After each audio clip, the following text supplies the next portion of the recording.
Leemos la palabra del Señor desde el versículo número 17 al verso 24. Génesis 14, verso 17 al 24. Nos dice el Señor: Cuando volvía de la derrota de Kedorlaomer y de los reyes que con él estaban, salió el rey de Sodoma a recibirlo al valle de Sabe, que es el valle del rey. Entonces Melquisedec, rey de Salem y sacerdote del Dios Altísimo, sacó pan y vino y le bendijo, diciendo: Bendito sea Abraham del Dios Altísimo, creador de los cielos y de la tierra, y bendito sea el Dios Altísimo, que entregó tus enemigos en tu mano. Y le dio a Abraham los diezmos de todo. Entonces el rey de Sodoma dijo a Abraham: Dame a las personas y toma para ti los bienes.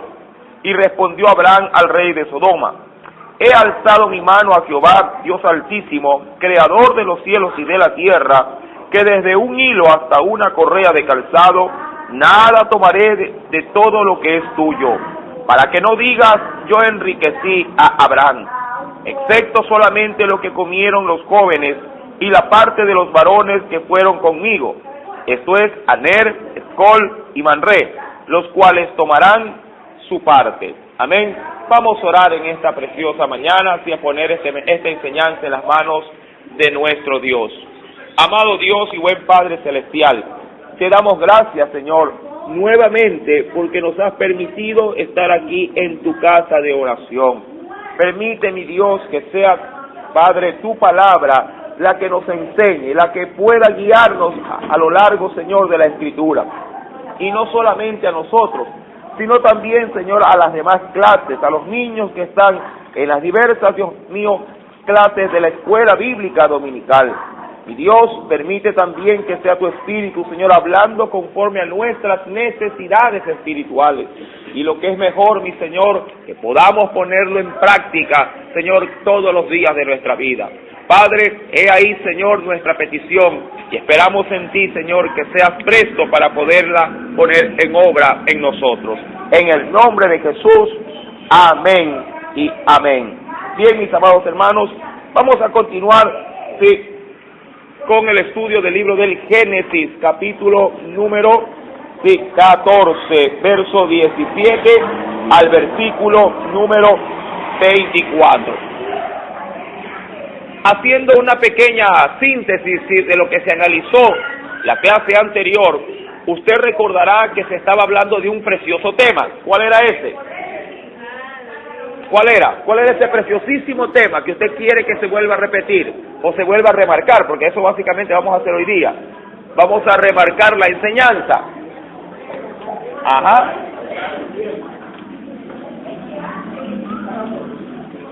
Génesis capítulo 14, y el tema a tratar fue acerca del diezmo. ¿Qué decíamos que era el diezmo?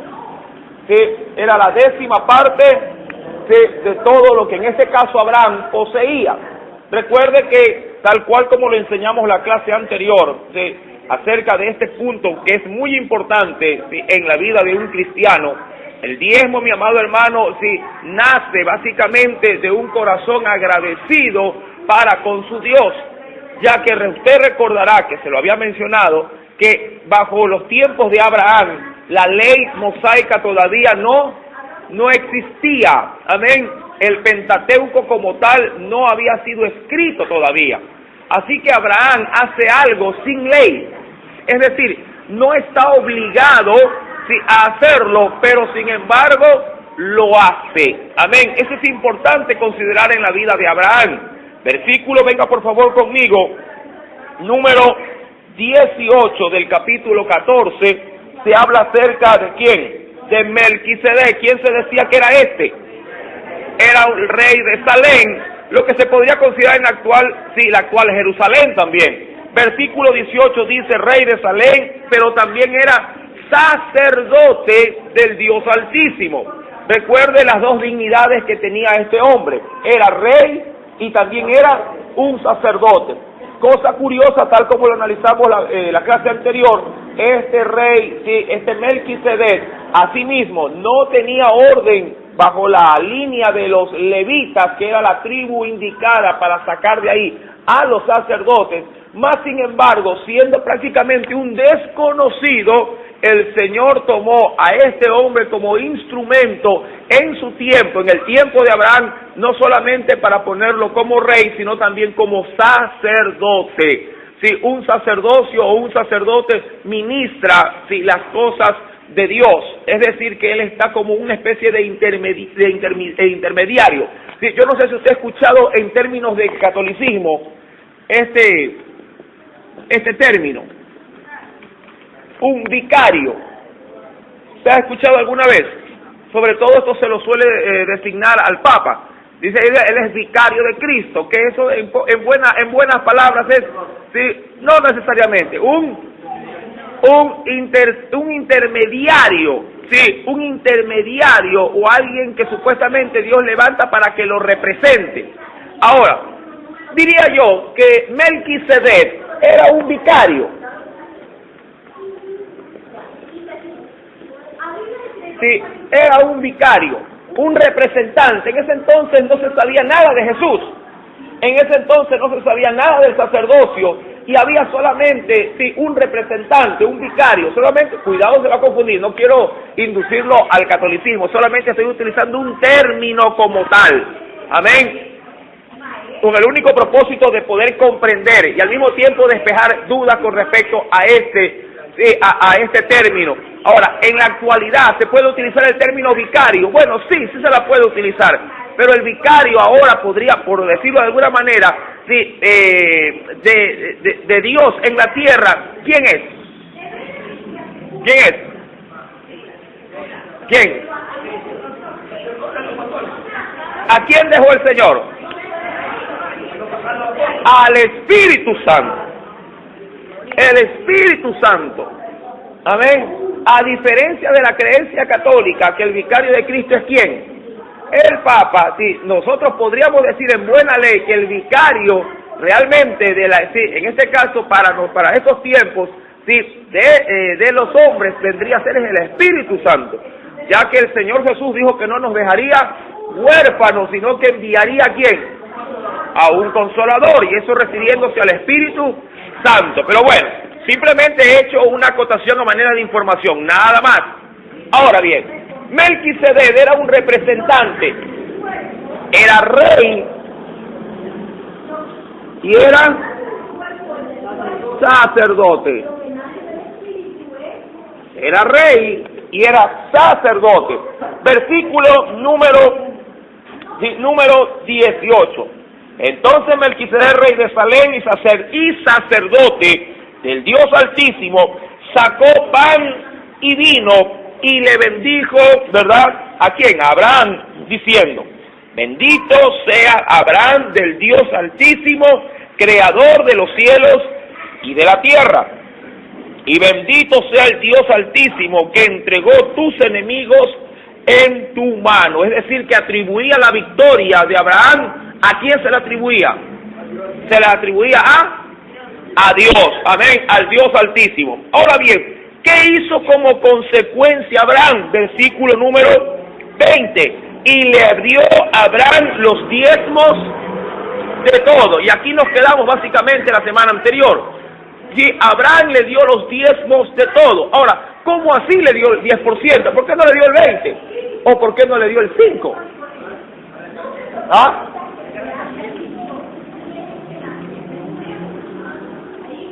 Ahora, conforme a la tradición judía, sí, y no solamente judía, sino de la tradición pagana, sí, cuando un rey habría de levantarse, mis queridos hermanos, sí, un rey como es decir, como representante de la nación, sí, habría de diezmar del pueblo sus intereses para el sostenimiento, sí, en este caso, sí, de los gobernantes.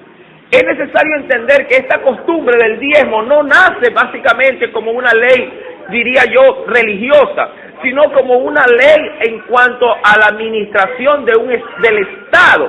Yo quisiera simplemente que usted venga conmigo, por favor, a la Escritura. Veamos primeramente ciertas pautas.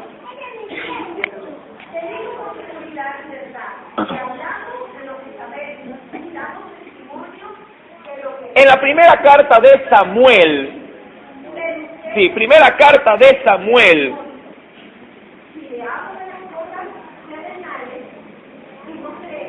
capítulo número 8. Veamos de dónde nace el diezmo.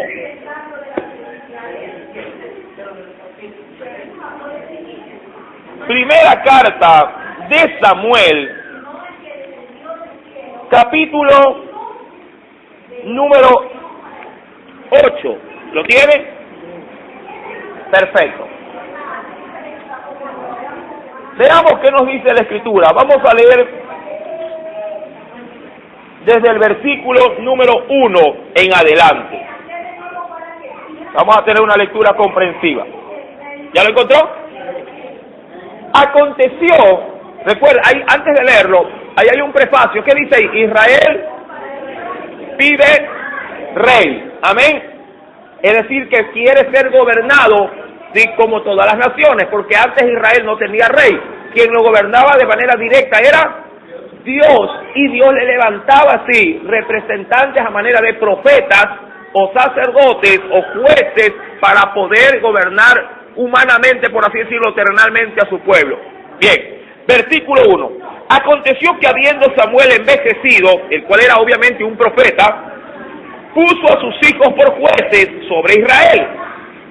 Y el nombre de su hijo primogénito fue Joel. Y el nombre del segundo hijo, ¿de quién? De Samuel, fue Abías. Y eran jueces en Berseba. Berseba era el lugar establecido para juzgar o para llevar a cabo todo tipo de gestión, sí, en este caso de los asuntos de gobernación. Verso 3. Pero no anduvieron, óigalo bien, no anduvieron los hijos por los caminos de su padre, antes se volvieron tras la avaricia, dejándose sobornar, y obviamente, ¿qué resultó eso? Pervertieron es decir, que si alguien iba a juicio y decía, bueno, tengo un pleito legal por unas tierras, pero de ahí por debajo de la mesa le daban un dinero, dicen por ahí, un billete, decía, mira, aquí hay tanto por adelantado, pero eso sí, no, cuando vaya la sentencia, que sea a mi favor. ¿Saben? Tengamos mucho cuidado con eso. Versículo número 3. Dejándose sobornar y pervirtiendo el derecho. Entonces todos los ancianos de Israel se juntaron y vinieron a Ramá, que era el lugar donde vivía Samuel, para ver a Samuel. Y le dijeron, he aquí tú has envejecido y tus hijos no andan en tus caminos. Por tanto, mire, constitúyenos ahora un rey que nos juzgue como tienen todas las naciones. Amén. Peligroso esta petición, porque cuando uno es un servidor de Dios, quien debería de gobernarnos no es el hombre, sino nuestro Dios. Versículo número 6. ¿Qué pasó en la vida de Samuel? Pero no agradó a Samuel esta palabra que dijeron, danos un rey que nos juzgue. Y Samuel, ¿qué hizo como consiguiencia? Oró, es decir, pidió dirección de Dios. Verso número 7. Y dijo Jehová a Samuel, mire, oye la voz del pueblo. Recuerde, esto no significa que el pueblo estaba en lo correcto. Hay una terminología, una frase que utiliza mi gente, que dicen, la voz del pueblo es la voz. ¿Seguro? ¿Será acaso eso?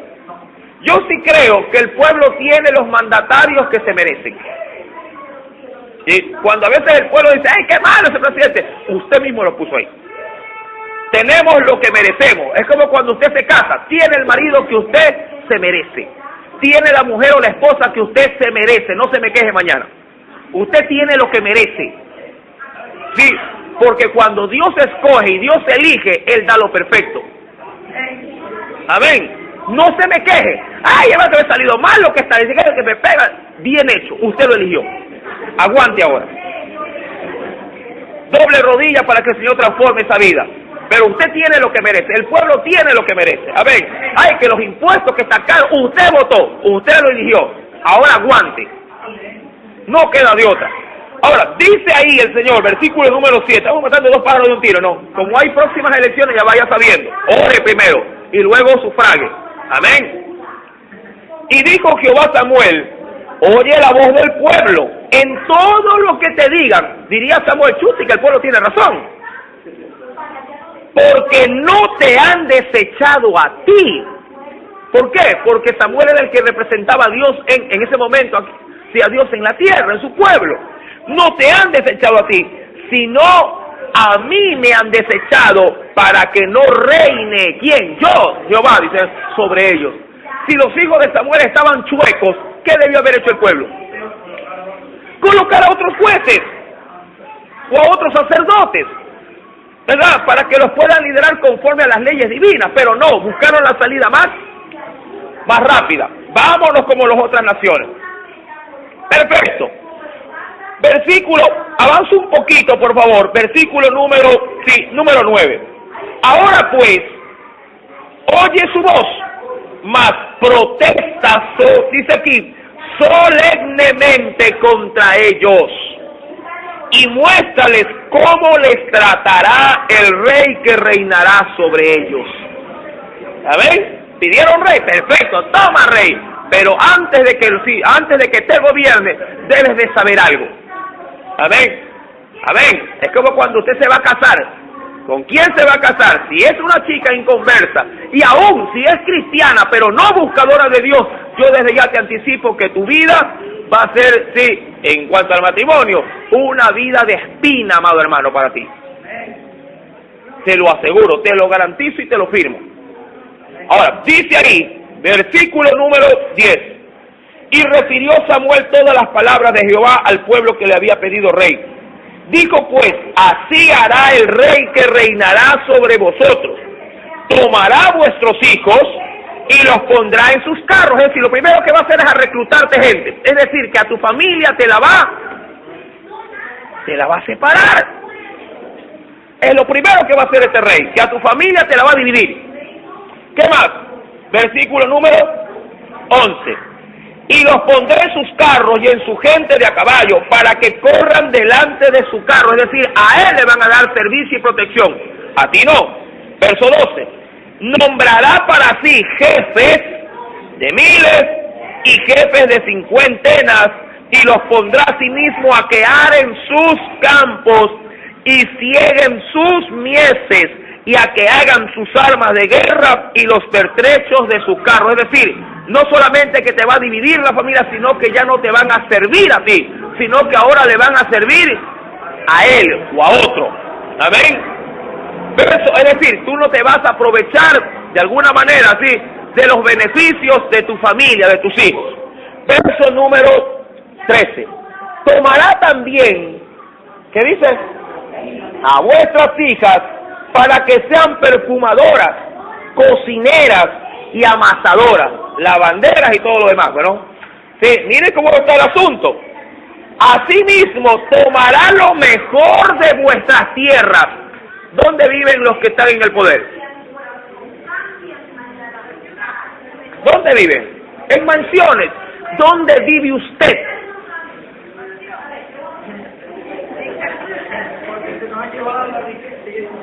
Yo quisiera invitarlo, mire, yo no tengo, yo soy apático en lo cuanto a la política, pero yo quisiera que Correa y Nebot vivan aquí en la esquina. Sí. Yo les aseguro que ese mismo día esto desaparece. Se lo aseguro. Amén. Pero como es el pueblo, que aguante. ¿Sí me está entendiendo? Ahora, mira lo que dice el Señor. Asimismo tomará, verso 14, tomará lo mejor de vuestras tierras, de vuestras viñas y vuestros olivares, y los dará ¿a quién? Es decir, a los que le están ayudando a gobernar. Amén. ¿Se parece o no se parece a nuestra? Sí, ¿verdad? Idéntico, ¿verdad que sí? Versículo número 15, y aquí es donde quiero llegar porque estamos hablando de él y de dónde nació el diezmo. ¿Qué dice el Señor? Diezmará. Amén. Diezmará. Es decir, que te mermará con el 10%. ¿De qué? Dice ahí, del grano de vuestras viñas, para darlos a sus oficiales y a sus siervos. Tomará vuestros siervos y vuestras siervas, vuestros mejores jóvenes, vuestros asnos, y con ellos hará sus obras. ¿Y cómo terminará todo? Perfecto, mire lo que dice el verso número 17 y 18.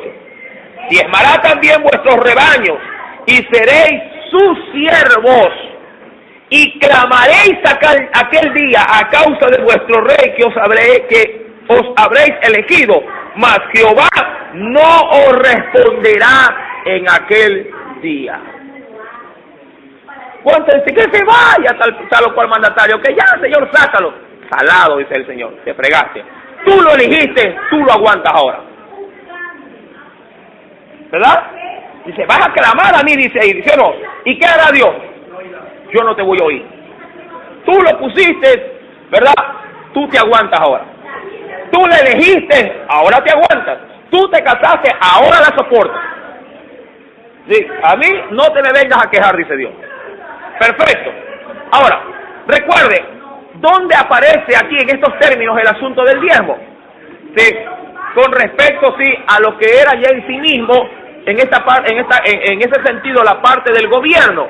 Sí, era costumbre de las naciones paganas.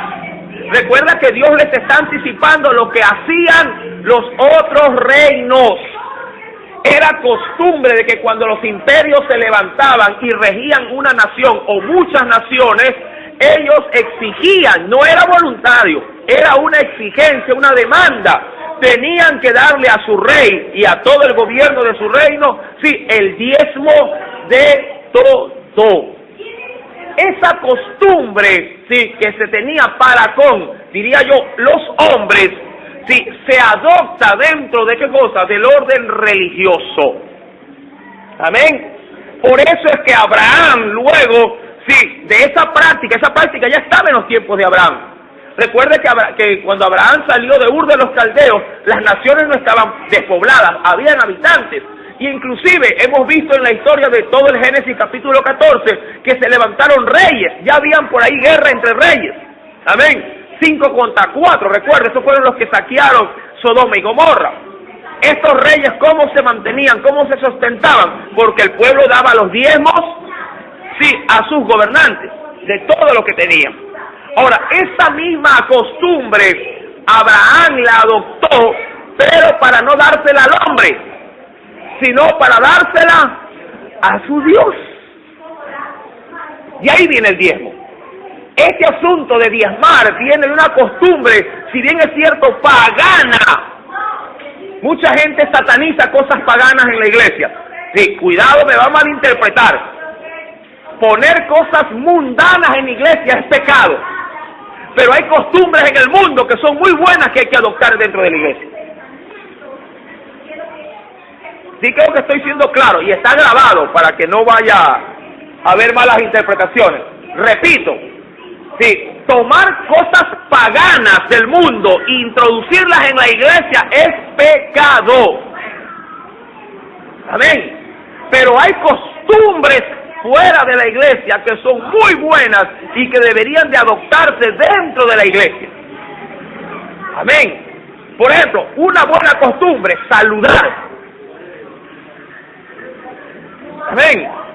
El saludo, la educación, muchas veces, amado hermano, sí, puede romper barreras a la hora de querer llegar a la gente. Es una costumbre muy buena que se está perdiendo. Amén. Que debería de adoptarse en la iglesia. ¿Para qué? Para que haya buenas relaciones humanas entre los miembros, sí, o entre la gente cristiana. Los perritos, siendo animalitos, mueven en la cola cuando lo ven a usted, ¿verdad? Y hay quienes pasan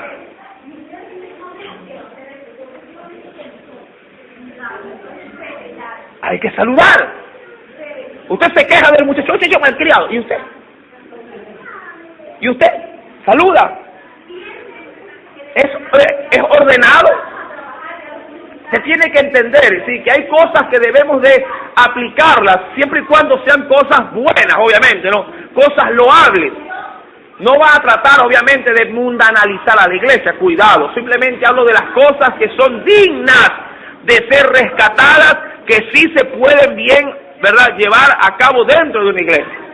Siempre y cuando estas costumbres o estas prácticas no se vayan en contra de la palabra de nuestro Dios. Amén. En el mundo se usa, por ejemplo, sí, estos artefactos electrónicos. Un infocus, ¿verdad? Una pantalla. Antes esto era denominado, sí, como el cajón del diablo. ¿Verdad? Así se lo denominaba. La gente veía un televisor y reprendía al diablo. ¡Fuera, Satanás!, le decía. Así se lo venía, ¿verdad? Ahora, obviamente que ese instrumento mal utilizado es, ¿verdad?, es algo de maldad, pero si le da un buen uso, puede ser de gran bendición. ¿Sí? Costumbres, obviamente, que deben de ser rescatadas favorablemente para el servicio de la iglesia.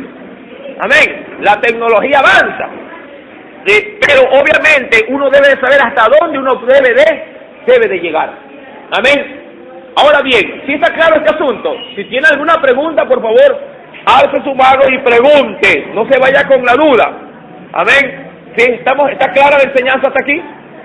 ¿Todo está bien, amados hermanos? Si alguno lo ve como asustado, ¿sí?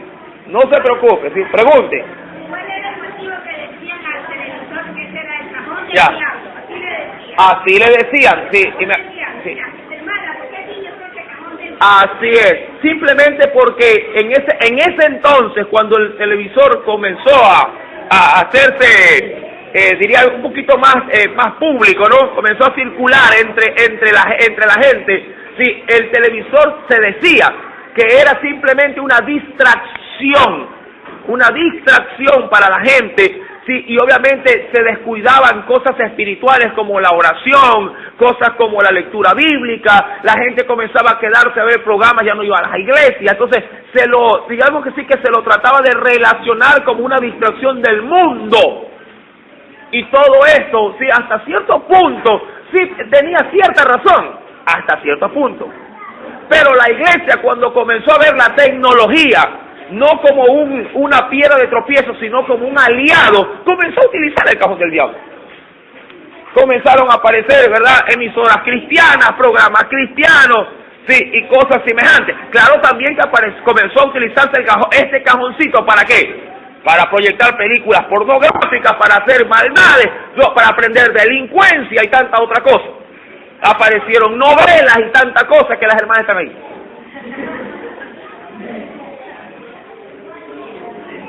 ¿Verdad? O los deportes, ahí están. No voy al estadio, pero estoy todo el día. Claro. Claro, por eso básicamente se lo relacionaba. Sí, pero vuelvo y repito, el asunto del diezmo era una costumbre pagana, pero Dios la adoptó, como luego, sí, lo menciona ya dentro de sus leyes, lo adoptó como una orden para el pueblo. Si Dios lo tomó, Dios rescató esto para bien dentro de la iglesia, dentro del pueblo de Israel, sí, obviamente que usted y yo debemos de rescatar lo mejor. Dice aún la palabra del Señor que un cristiano debe de escudriñarlo todo, pero debe de retener lo bueno. Todo uno puede escudriñar, todo uno puede hurgar e investigar. Desecha lo que es negativo y adopta solamente lo que es digno de ser rescatado. Amén. Todo me es permitido, todo me es lícito, pero no todo me conviene y no de todo me voy a dejar dominar. Amén. Palabras del apóstol Pablo. Amén. Ahora bien, usted puede usar una cerveza, pero claro que la puede usar para preparar cangrejo. Simple, o en un seco, simplemente como un ingrediente ¿de qué? ¿De qué? De cocina, pero no para tenerla, ¿verdad?, fría, toda ahí para mandarse una java. ¿Sí me explico? Usted puede usar ciertos implementos en el mundo, pero obviamente para un uso totalmente diferente. Amén. No vamos a satanizar el asunto. Mucha gente ve a Satanás en todos lados. El cristiano debe de ver es a Dios en todos lados. Sí, pero como tiene el ojo malo, todo ve malo. Sí, está más preocupado de lo externo que de lo que hay dentro del corazón. Y ese es el problema. Ahora bien, por eso es que a Jesús se lo criticaba muchísimo. ¿Verdad?, con pecadores come. no se lavan las manos, es un relajo, es así, ¿y este qué va a ser el Hijo de Dios? Imposible. Por eso es que Jesús le dio palo a esta gente, dijo así, vino Juan, que no comía, ayunaba, era de alguna manera hasta apartado, porque vivía en los desiertos, ¿verdad? Sí, y lo mataste. Vengo yo que hago lo opuesto y también me quiere matar. O sea, palo porque boga, palo porque no boga. O sea, vuelvo y repito, mire, la vida de un cristiano que se quiera adaptar realmente a las demandas bíblicas, sea que viva bien y en santidad, nunca faltará alguien que lo señale y lo critique. Y vale, ¿y por qué va a la iglesia? Es el amor del pastor, todos los días va a la iglesia. Y si no viene, miren hermano, vago. Entonces, ¿cómo mismo es? ¿Verdad? O sea, no hay complacencia de la gente. Gracias a Dios usted y yo no buscamos la complacencia de los hombres, sino de nuestro Dios. Amén. Bueno, está claro este asunto del diezmo en cuanto a su origen, de dónde se origina el diezmo. Era una costumbre y una ley, ¿verdad?, pagana. ¿Para qué? Para poder sostenerse del mismo pueblo en el reino. Amén. Dios adopta esa tradición humana y la implementa dentro de su nación de Israel. Y la ejerce para el sacerdocio, para que el pueblo sustente a los sacerdotes levitas. Amén. Pregunta. Ande. Ay, bendito, gracias por esa pregunta. ¿Qué pasa con los que no diezman? Sencillo, hermano, se los lleva el diablo. No, vamos. Vamos a la Biblia.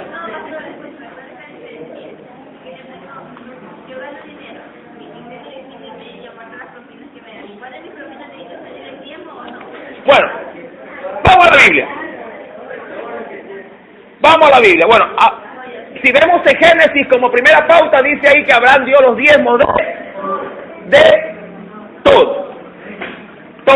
Sí. Y digo yo, y si la propina es más que su ingreso mensual, hay gente que en propinas gana más que un sueldo.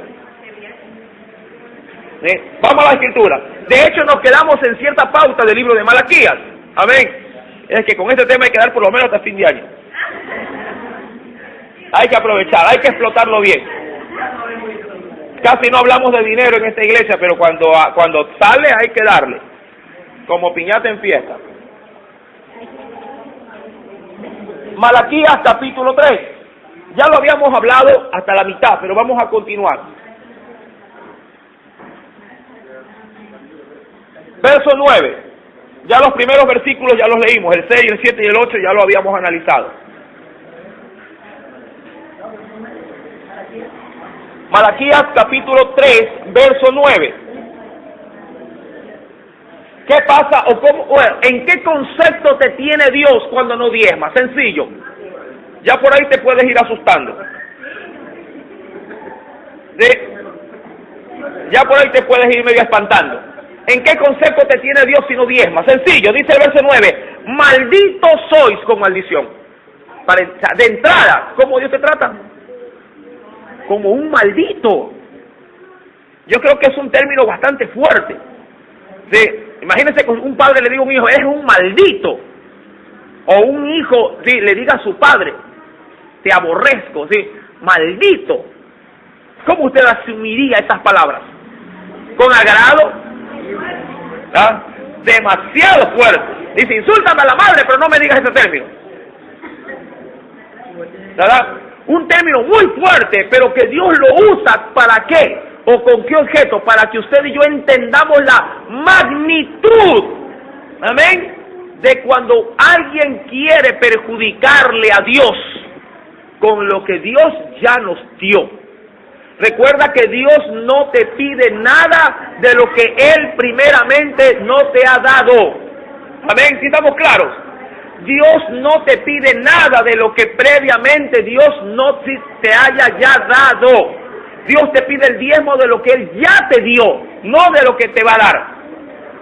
A diferencia de lo que sale en nuestra televisión cristiana, ¿sí?, donde se explota en demasía el asunto del dinero, ¿sí?, se podría decir que hasta se logra malograr los conceptos bíblicos, se tergiversa la palabra y se le hace decir algo totalmente opuesto a la voluntad de Dios. Sí, se manipula el asunto del diezmo, se manipula el asunto del dinero, haciéndole comprometer a la gente aún por cosas que ni siquiera tiene para que se comprometa en darlas. Amén. Usted tiene que entender, mi amado hermano, que Dios no te exige nada de lo que Dios primeramente si no te haya dado. Amén. Ahora, dice el Señor ahí, malditos sois con maldición, porque vosotros, la nación toda, me habéis robado. ¿Sí? ¿Cuántos son ladrones acá?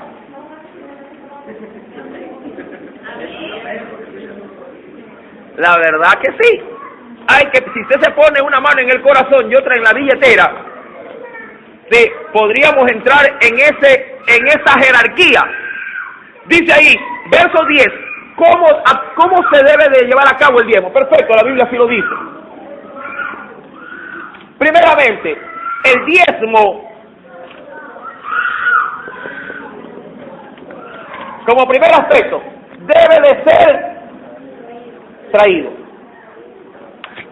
Sí, es decir que quienes están a cargo de la recolección de los diezmos no pueden irte a golpear tu casa, es decir, ñaño, el diezmo, o la ofrenda.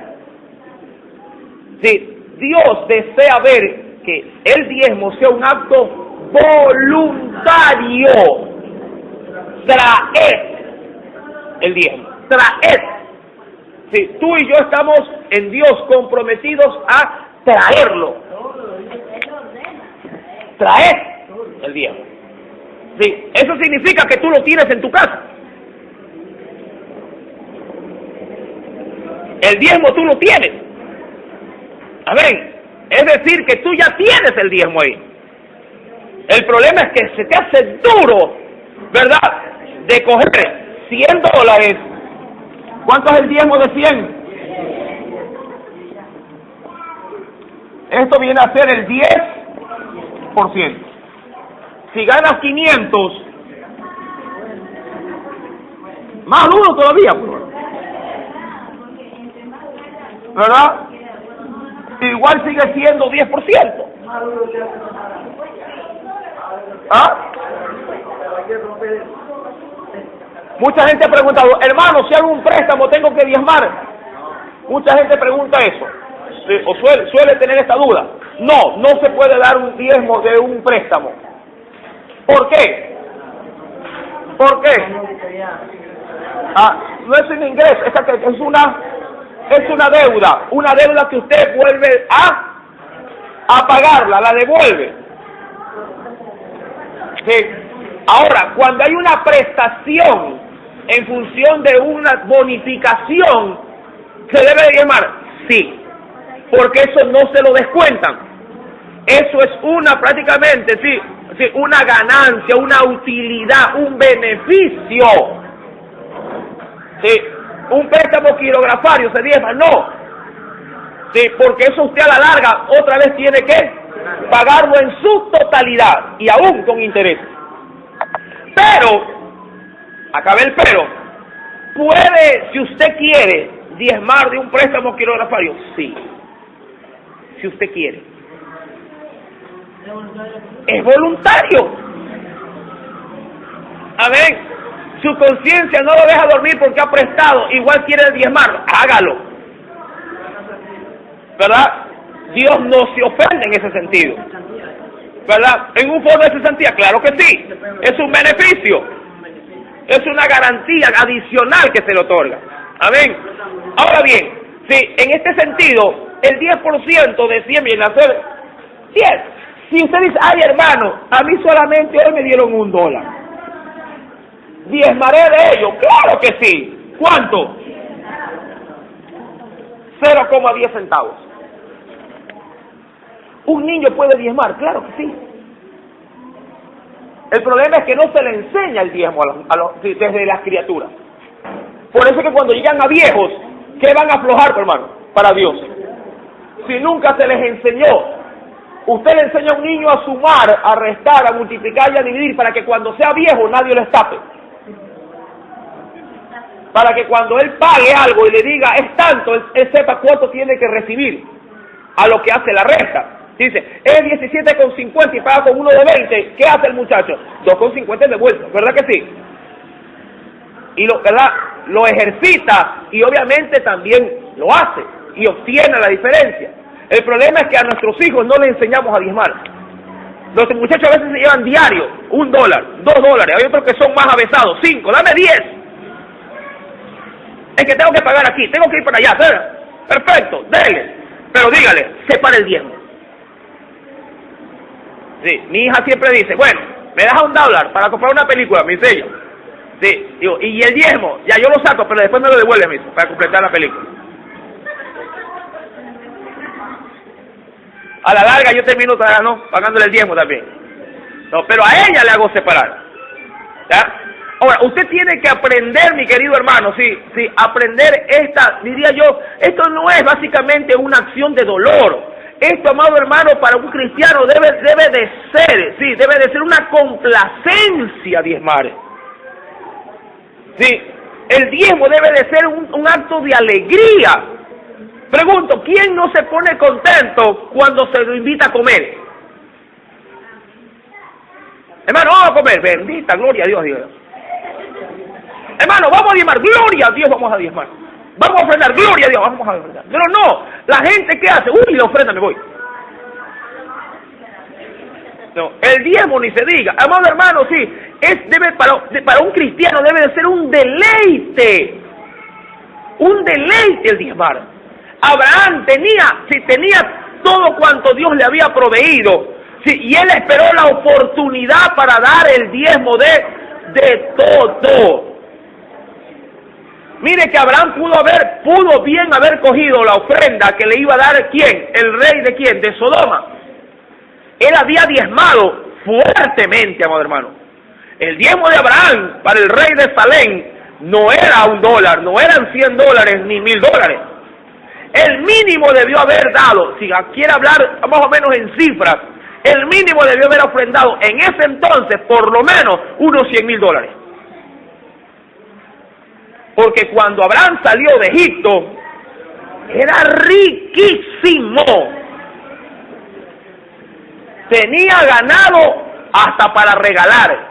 Recuerde que por esto se separó Abraham de Lot, porque ya no podían habitar juntos, porque la tierra donde habitaban no podía sustentar la gran demanda de alimentación de hierba, de pasto que consumían los animales. Ahí como vemos de Abraham, ¿no? Lot no diezmó y de repente por eso también... No, es que él nunca lo hizo. No lo hizo, pero también por eso pero, también... ¿y cómo salió de Sodoma y Gomorra? Lot. Nada. Con una mano adelante y otra de ir corriendo. Lo perdió todo. Muchos hogares, habéis oído siempre, hermano, no sé qué pasa, el dinero se me va como agua. ¿Verdad? ¿Se ha escuchado usted esto, no? Hermano, yo gano, yo trabajo de sol a sol, 12 horas ni a la iglesia voy por trabajar, pero todo es que el dinero cae en mi bolsillo y se me va. ¿Estás diezmando? ¿Estás ofrendando como realmente Dios se lo merece? Una vez me dijeron, hermano, ¿y las limosnas? Pregunto, ¿tú lo ves a Dios en una esquina con la mano extendida? Él merece limosna. Dios no es limosnero, hermano. Dios no es limosnero. Hágame el favor. Dios es Dios. Es un rey. Es el creador, como dice acá la escritura, el Dios altísimo, creador de los cielos y la tierra. Dios no está en una vereda con una mano diciendo, no seas malito, hijito, dame una limosnita por el amor de Dios o por el amor de mí mismo. Dios no es limosnero. Que se nos ha enseñado en la tradición, en la religión tradicional, a que debemos dar limosna, eso es otra cosa. Pero Dios no es limosnero. Dios es merecedor, y no solo del 10, del 90, y yo quedarme con el 10. Y si así lo hacemos, aún con el 10, Dios nos seguirá sustentando. Nos pidió el 10, imagínense si nos pidió el 90, bendito Dios, la iglesia sería vacía.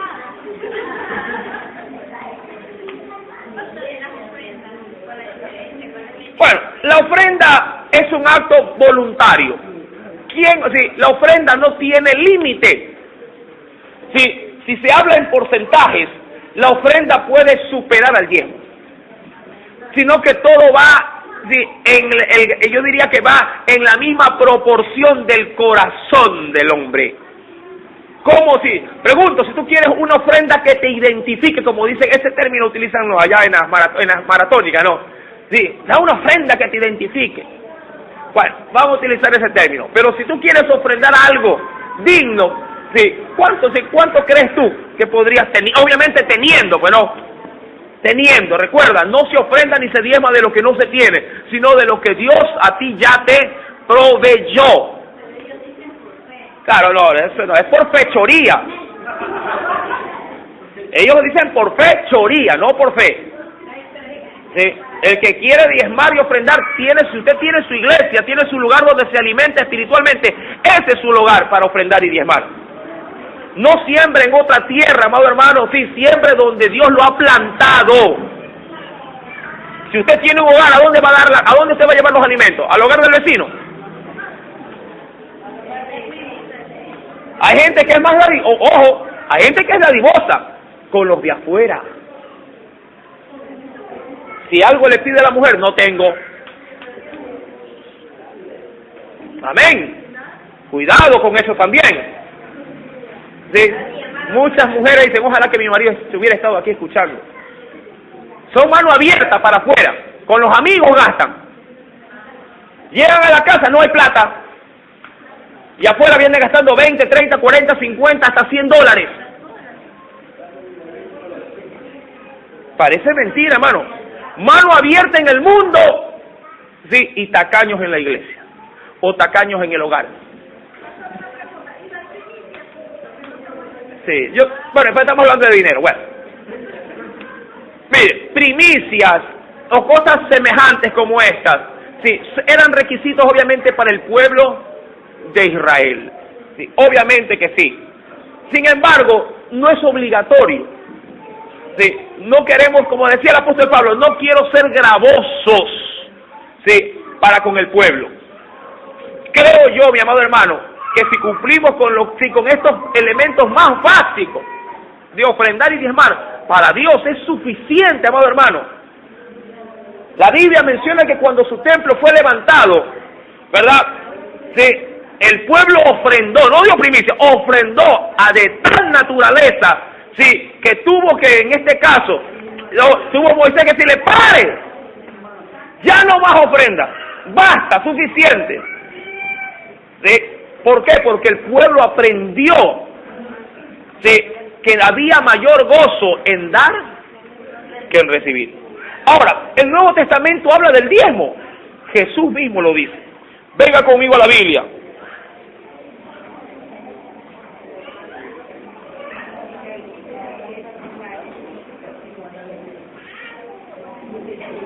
Lucas, capítulo 11.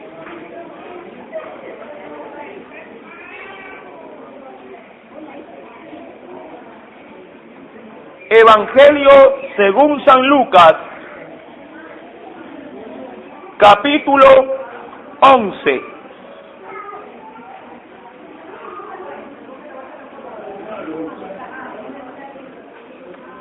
¿Lo tiene?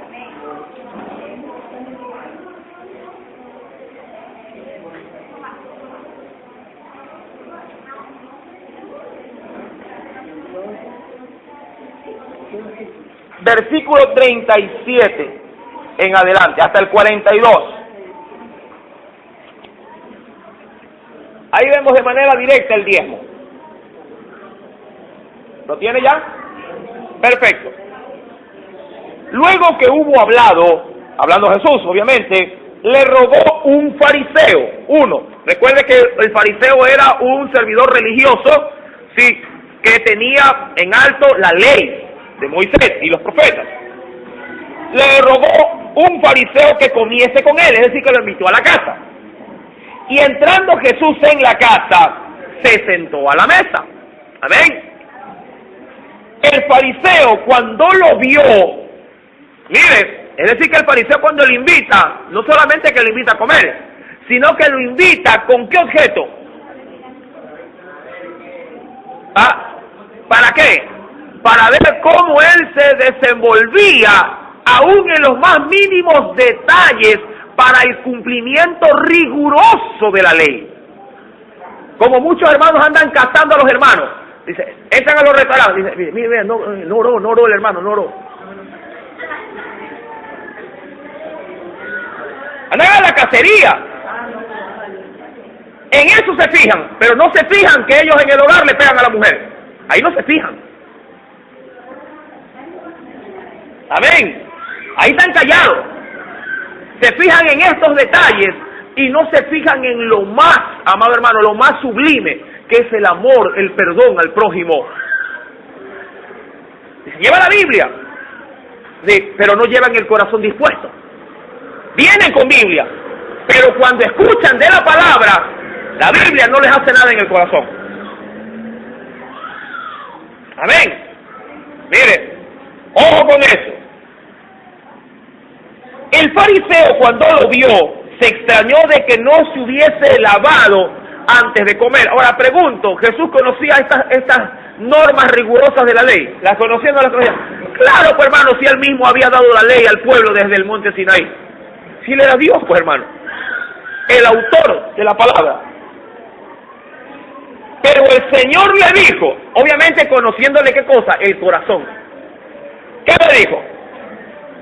Ahora bien, vosotros los fariseos, porque imagino que no ha de haber ido solo, limpiáis lo de fuera del vaso y del plato, pero por dentro estáis llenos de rapacidad y de maldad.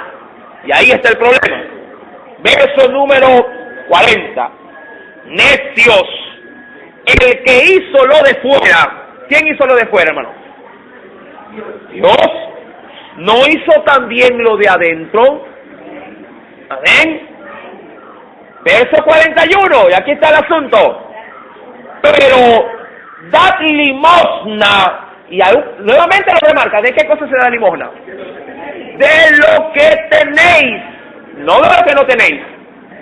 Dad limosna de lo que tenéis, y entonces todo os será limpio. Es decir, da de lo que tienes, ¿en dónde? Más allá de lo que se tiene afuera, ¿dónde? De lo que tienes dentro tú das. Porque si tu corazón es mezquino y quieres ofrendar, ¿cuánto darás en tu mezquindad? Sí vas a dar, pero ¿cuánto? Centavos. Por tu corazón mezquino. Pero saldrás complacido diciendo, yo sé ofrender. Porque la conciencia quiere mantenerte apaciguado y tranquilo. Usted puede, claro que ofrendo, pero miseria, pues hermano. Porque traes como que si Dios fuese un limosnero. ¿Verdad? Y cuando diezmas, lo haces, ¿verdad?, de pronto de mala gana o con mezquindad, con dureza, poniendo los billetes más viejos. Sí, y tú quedándote con los más nuevos. Coge tú, pues, el viejo. Pasa tú la vergüenza, pero no le hagas pasar la vergüenza al Señor. ¿Verdad? Verso número... ¿Cuántos están entendiendo? Sigo, porque ya me están mirando mal muchos hermanos. Sí, bueno, terminamos este punto. Dice el Señor ahí, pero dad limosna de lo que tenéis, y entonces todo será limpio. Y aquí va la sentencia. Mas ay de vosotros, fariseos. Y aquí está, mire, que diezmáis. Mira lo que diezmaban. La menta, la ruda, toda hortaliza. Y pasáis por alto la justicia, el amor de Dios. Es decir, que los fariseos para diezmar, oiga, eran cosas serias. Si entraban 10 pulgas, decía, una es del Señor. Una pulga. ¿Sí? ¿Cuántas libras de papa? 10. Una es para el Señor. Eran cumplidores del diezmo. En todo. No se les escapaba ese detalle, pero fallaban en lo más importante. No eran justos, no tenían amor. Pero, ¿qué está entonces diciendo Dios? Que hay que darle realce a la justicia y al amor y olvidarse del diezmo. Veamos cómo termina. Ajá, y aquí está. ¿Qué dice el Señor Jesús? Esto os era necesario hacer. Ajá, es decir, el diezmo y la ofrenda es necesario hacerlo. Pero sin dejar de hacer, ¿qué dice? Es decir, que tu ofrenda y tu diezmo debe de ir complementada con justos juicios y con amor. ¿Cuántos entendieron?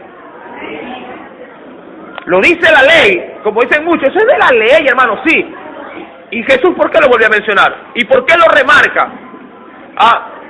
La gracia también lo contempla, y diría yo que en la gracia, sí, aún deberíamos de superar con una ofrenda el diezmo, porque está la gracia, y la gracia no tiene límite. Amén. ¿Cuántos entendieron la enseñanza, sí, en esta preciosa tarde ya? Amén. Así que, mi amado hermano, si no está ofrendando, si no está diezmando, ponga asunto, sí, en este pequeño detalle, que para mí no es tan pequeño, es muy grande. Hágalo, sí, con amor, con justicia, y verá la mano de Dios que se levanta en misericordia para con usted y con su familia. Amén. Dios les bendiga a todos, mis amados hermanos. Vamos a recoger las ofrendas y los diezmos de amor y de justicia que habremos traído a la casa del Señor. Aleluya.